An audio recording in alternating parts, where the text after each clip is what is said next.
told our players all along. I've been preaching that since we took over almost 3 years ago, is that every single game counts. You know, every pitch, every swing, every at bat, every inning, every game is important. And if you have that mindset, then nothing really changes. You know, I understand the fact that over a course of 162 games, it's a marathon. And, you know, you hear everyone saying this year it is a sprint. But we need to hit the ground running. And, you know, our guys need to improve. You know, we need to improve year in and year out. The young guys that we have to show that they're going to be a little bit better, a little bit more consistent this year.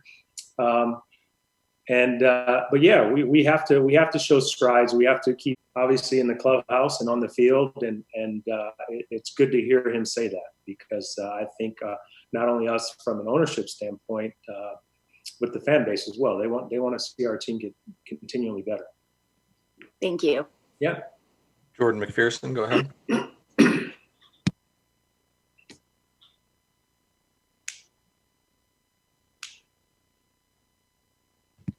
You there, Jordan? Having some audio issues. All right, let's go. Go ahead, Joe Frustaro. Hey, Derek. How do prospects fit into the equation this year? Obviously, like you say, there's more of a go for it now mode than ever with the sprint, and you got some guys that are getting really close. And how do you kind of make the call on those guys that, hey, they can help us right now get where we want to go? Look, there's a 60-player pool, right? Bottom line is there any player in that pool could have the opportunity to help us. That's the reason why they're there. And, you know, we have a lot of prospects. We've had a lot of prospects that are pretty close to the major league level. And, you know, it's important for them to continue to develop. And they'll get an opportunity to do that while they're down in Jupiter. And they have to stay ready, because you never know what's going to happen.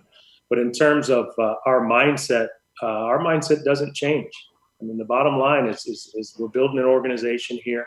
We're building a culture here. When you talk about culture, it's having the mindset to win. It starts with that. You always hear, you know, what comes first? Is it culture or is it winning? Is it winning or is it culture? I think, well, the culture of having a winning mindset is where it all begins. And our guys are going to go out there and they're going to take the field, and they're expected to perform, and they're expected to go out there and win. So in that sense, nothing changes here with us. But our prospects, you know, at a particular point, everyone can get an opportunity to play at some point.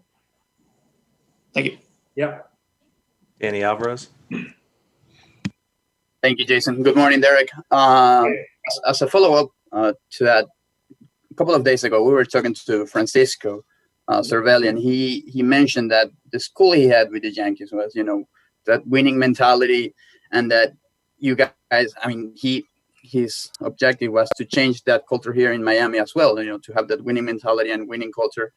Something that you have mentioned in the 3 years that you have with the team. Have you noticed that, you know, over the course of these 3 years and the last couple of weeks from what you saw on spring training and also in summer camp?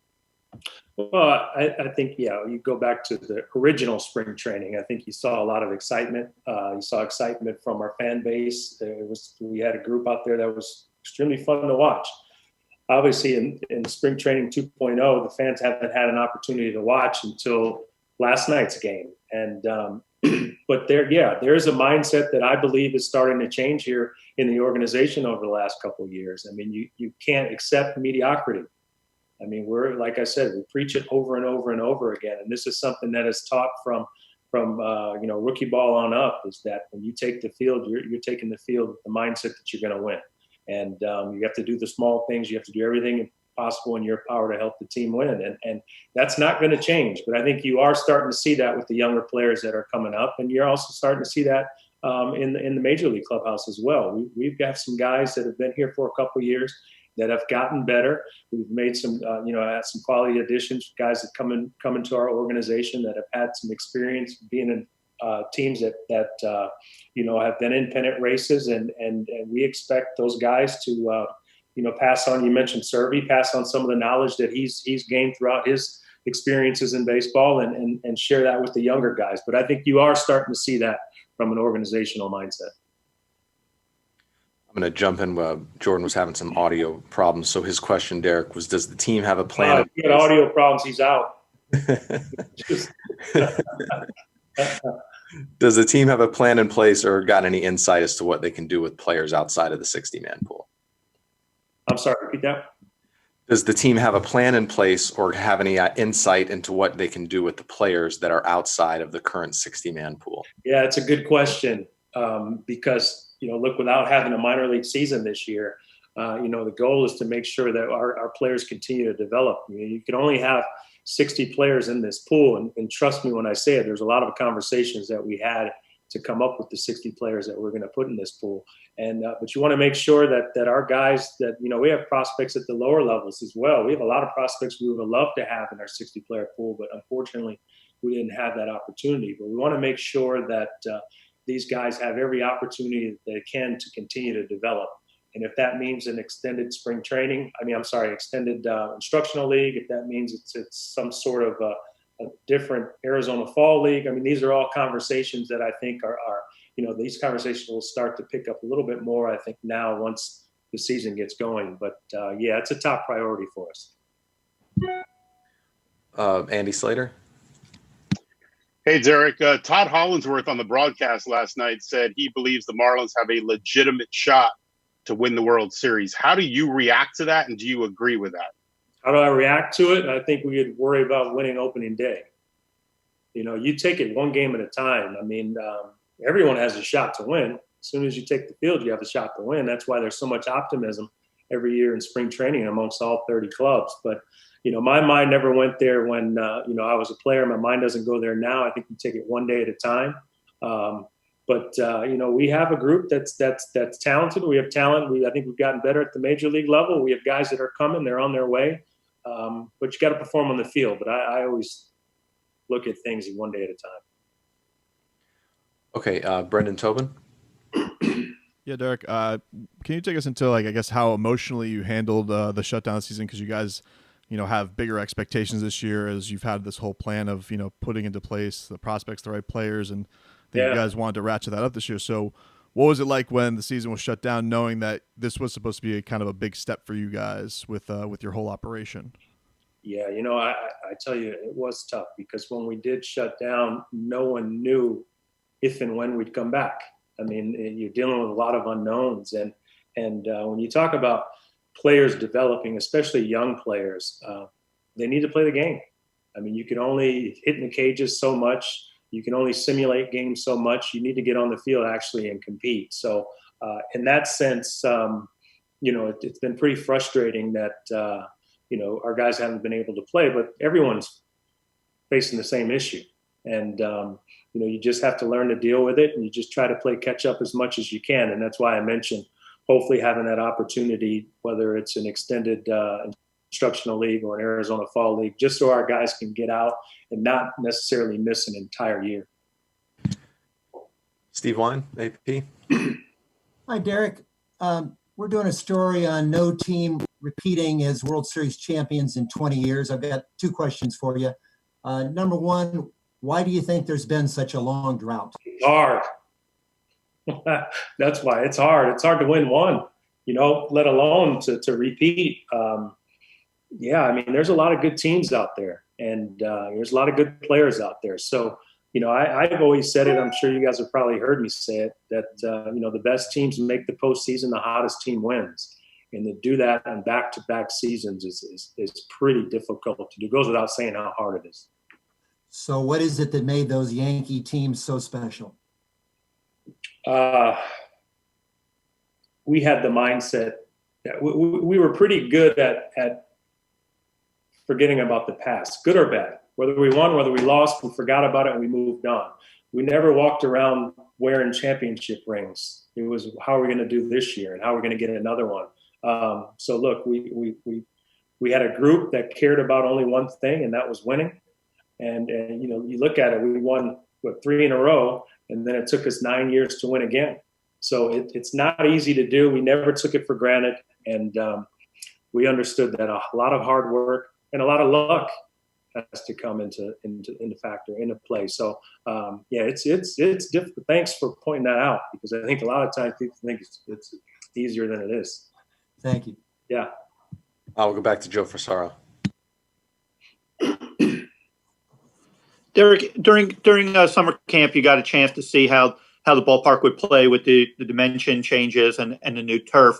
How your reaction to it as you saw it a few weeks, and in terms of tailoring the construction of your roster, how much is that going to factor into the players that you kind of look to develop and acquire and make the ballpark be a real home field advantage for them? Yeah, the turf. We've gotten rave reviews from our players on the turf. This turf is it's a lot different than the artificial surfaces that I played on. Because when I was playing, I didn't particularly like the artificial surfaces, but this is as close to grass as you can possibly get. We had an opportunity to go out to Arizona and take a look at their turf this past off season, and also speak to a lot of players. Our players that played on the turf in Arizona, speak to their front office, and they were raving about it. And our players have said the same. It's a lot of, in some sense, you can't really tell the difference between turf and natural grass, because it plays a lot like the old grass here at Marlins Park. In terms of how we're building our team, I don't think it changes anything in terms of how we're building our team, because we want guys that are great athletes, that we want guys that can beat you in many different ways, whether it's with speed, whether it's with offensively, defensively. So I don't think it changes anything, because it is so similar to the natural surface. Craig Minervini. Hi, Derek. Good to see you. What did you think of the game last night, or at least the first 7.5 innings, firstly? And do you think that might be a little slice of things to come, offensively and maybe defensively too? Yeah, thanks for adding that last bit to it. I tell you what, I said it to our staff earlier today. I don't think I've ever been so excited to watch a spring training game before. So it was good for us to get back on the field, and it was. It's good to see. Our guys. It's very important that they have an opportunity to play these exhibition games against another team prior to opening day, because when you're playing inter-squad games, a lot of the time it's a lot different. You have pitchers that may be a little bit timid to throw inside, so you're not really getting a real feel for the competition. So it was good to see our guys come out and swing the bats well. Unfortunately, you saw that 8th inning play out, but a lot of bright spots for us, and we have one more day to work out the kinks and get ready to go on Friday. Additions like Cervelli, you saw him both offensively, defensively. What about the offense this year? And everybody's talking it's going to be a little more explosive, a little easier said than done. But do you think we're going to see an exciting offense? You like to think so. I mean, we've added some guys that are professional hitters, and add a little depth to our lineup, because it's no secret. It goes without saying we had problems scoring runs last year. And, you hope that these guys that we've added to the team this year are going to help us score a little bit more. I think the DH is going to help as well, get an extra bat in there. So, we're very optimistic and looking at our lineup this year, and hopefully, over time you'll be able to see that not only the guys that we've added to the organization, but our younger players, that they continue to develop. All right, we're going to give it a go with Jordan again. Jordan. Hey, give up. Oh, there you go. Give up, Jordan. Unmute. Yeah. Jordan, I don't know what's happening there. It's not coming across. All right, send me your question again. All right, let's go to another Harold. Go, Barry. Hi, Derek. Thanks so much for doing this. Obviously, the TV deal is a big component of revenues going forward. Sorry. Can you start over? Sorry. Oh, sure. Yeah, thanks for doing this today. Obviously, the new TV deal will be a big component as far as revenues going forward. I wouldn't ask you about specific numbers, obviously, but in general, has the pandemic impacted what Fox and Sinclair appear willing to offer for TV rights? Has it made a deal tougher to strike? I love how you started it off with you're not going to ask any specifics, but then you ask specifics. No, I said I wouldn't ask any numbers, but in general, has it made it tougher? Well, I think, look, it's where we stand right now as an organization. Obviously, I think the pandemic set a lot of people back. I think we've been focused on getting back on the field and getting our season underway. And I'm pretty sure Sinclair's been doing the same thing as well. So, we have discussions. We continue to have discussions. Everyone knows that the deal that we have is well below market. And we want a partner that looks at this organization, and they see the bright future that's on the horizon. So we'll continue to have those discussions. Obviously, I'm not going to give you any specifics like you said right now, but everyone knows this is the last year of our TV deal, and one way or another, we'll have another one going into the next season. Thank you. Yeah. Okay. Let's go to Steve Wine, back with AP. Eric, I've got another World Series question for you. Do you think there will be one? That is, do you think, how optimistic are you baseball is going to be able to navigate this situation and pull this off and hold an entire season? Yeah, I mean, I'm optimistic, but look, I think MLB's done a great job with the health and safety protocols that they put in place in the ballpark, right? Whether it's our park or the other 29 parks around the country. But it's going to be up to the players as well. I spoke to them right before they left and headed to Atlanta and said, look, you have to take into consideration what you're doing away from the ballpark. I think that's where the discipline is going to have to come from, is because, we can take care of you while you're here, but when you go home, that's when you have to be safe. And you have to take into consideration also that, the decisions that you make don't only necessarily affect you as an individual. It affects your family, it affects your teammates, it affects your teammates' families. So you have to be smart, but I am optimistic. I've been extremely proud of the professionalism that our players have shown, and it appears that the professionalism is being shown from players around the league. Okay, we'll go back to Danny Alvarez. Thank you, Jason. Derek, last night we saw what Jesus Sanchez can do on a baseball field, and you also saw him at Marlins Park alongside with Lewin and Monte. Yeah. I want to know your impressions on them, and I don't know if you have been to Jupiter to see the guys that are on the alternate camp. Yeah, no, I mean, first, I have not been to Jupiter yet. I still have to have some conversations with my wife, and hopefully she will allow me to get to Jupiter at some point. But our players, we're excited about the guys that we have. Look, I mean, I know we keep talking about the fact that there's no minor league season, but we were excited about the guys that were going to be at AAA, and we were excited to go see them and see these guys play together for the first time. But yeah, you mentioned Jesus, you have Monte, you have Max that we just signed, you have Lede. I mean, we have a lot of guys that I can go on and on about all the players that we have that are close to being here in Miami. So we're excited about it, but they need to continue to develop. And at some point, they're going to be here in Miami, and you expect them to hit the ground running. Okay, we got a couple more here. Andy, go ahead. Eric, I know you are doing a lot. People in the organization are doing a lot to build a winner, and also a lot with Marlins Park. So does it frustrate you when you hear players, and recently Brandon Nimmo, say playing in an empty stadium feels like I'm playing in Miami? Does that frustrate you hearing that?